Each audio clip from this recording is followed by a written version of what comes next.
तो जी एक बार फिर से welcome back. My name is Mukhshaf Muntazar and today we will cover lecture 3 of Cambridge Physics O level, and in this lecture we will cover balanced and unbalanced forces, friction and circular motion. सबसे पहले अगर आप balanced and unbalanced forces की बात करते हैं तो आए फोर्स पे कि व्हाट इज फोर्स. फोर्स बोलते हैं पुश और पुल ऑन एन ऑब्जेक्ट. अगर आपके पास एक कार है और उस कार पे आप एक यहाँ से फोर्स लगाएं तो वो कार एक मूव करेगी. तो आप कार को पुश कर रहे हैं या आप अपनी तरफ पुल करें तब भी वो कार मूव करेगी.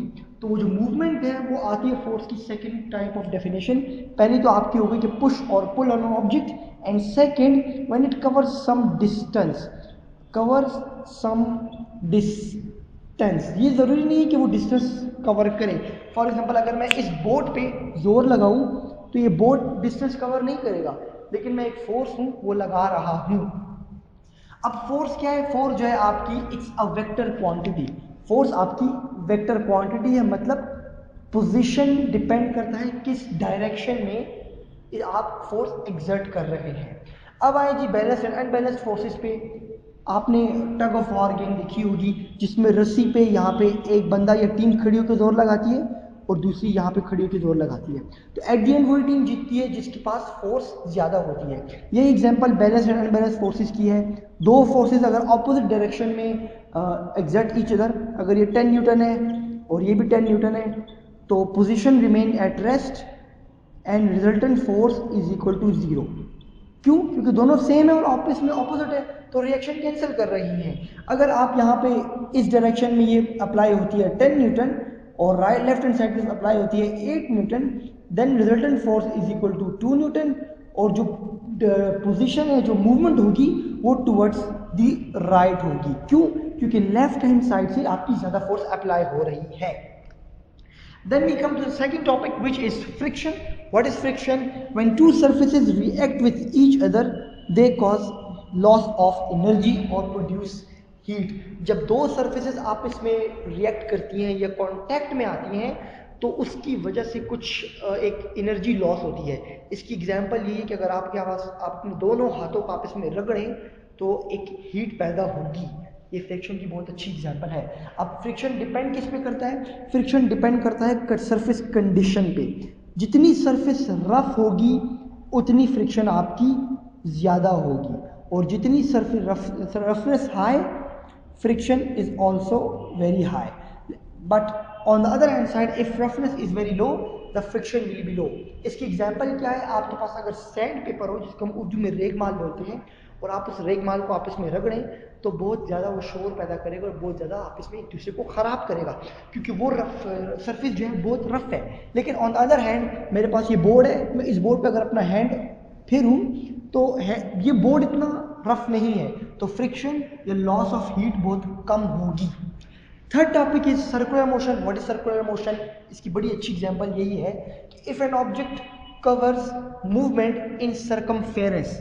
अगर ऑब्जेक्ट सरकमफेरेंस में मूवमेंट करता है तो आप उसको सर्कुलर मोशन कहते हैं. इसकी एग्जांपल क्या है? आपने एक रस्सी ली, उसके गिर्द पे आपने एक छोटा सा पत्थर बांध दिया और अब आप उसको गोल गोल घुमा रहे हैं. आप उसको गोल गोल घुमा रहे हैं तो ये एक सर्कुलर मोशन है. अब सर्कुलर मोशन दो टाइप का होता है, एक होता है यूनिफॉर्म, एक होता है non uniform. Uniform circular motion क्या है कि वेलोसिटी रिमेन कांस्टेंट, कि वेलोसिटी जो जिस रफ्तार से चेंज हो रही है वो सेम रहेगी. कभी आप एक स्पीड से आप घुमा रहे हैं. दूसरा क्या है, आप कुछ जगहों पे आप हल्का हो जाते हैं, कुछ जगहों पे आप तेज हो जाते हैं, तो वो नॉन यूनिफॉर्म सर्कुलर मोशन है. तो लेक्चर 3 में आपके पास यही छोटे छोटे कुछ टॉपिक्स थे.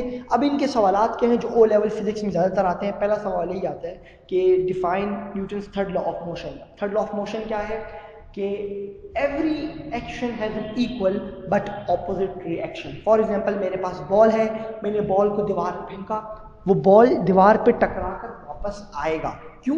मैंने जो फोर्स लगाई वही फोर्स दीवार पे एग्जर्ट होगी और दीवार दोबारा उस बॉल पे फोर्स लगाएगा और बॉल मेरे पास वापस दोबारा आएगा. तो every action has an equal but opposite reaction. इसका दूसरा सवाल कौन सा आता है कि how can we reduce friction. हम फ्रिक्शन को कैसे रिड्यूस कर सकते हैं?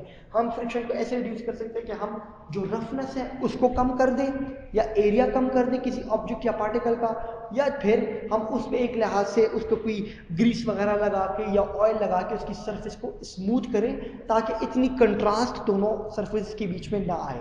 What are the disadvantages of friction? It causes huge loss of energy. बहुत सारी मशीनरीज में जब दो मशीन के पार्ट आपस में एक दूसरे के टकराते हैं तो एनर्जी लॉस होता है। यही वजह है कि गाड़ियों के टायर आपको 1 से 1.5 साल बाद चेंज करने पड़ते हैं। क्यों? क्योंकि वो लगातार सड़क पे चलते हैं, फ्रिक्शन की वजह से टायर घिसता रहता है, टायर खराब हो जाता है। तीसरी की सवालात क्या आते हैं अकॉर्डिंग टू सर्कुलर मोशन के प्लैनेटरी मोशन कौन सा मोशन है? क्या हमारी दुनिया सूरज के गिर्द घूमती है या चांद दुनिया के गिर्द घूमता है? या जो हमारी आर्टिफिशियल सैटेलाइट्स है वो दुनिया के गिर्द कैसे घूमती हैं? तो उनका पूरा फिनोमेना जो है वो सर्कुलर मोशन पे ही है कि वो कांस्टेंट रफ्तार से दुनिया के इर्द गिर्द घूम रहे हैं। तो ये था हमारा लेक्चर 3 फिजिक्स का। बहुत जल्द हम लेक्चर 4 भी अपलोड करेंगे। सी यू इन लेक्चर 4।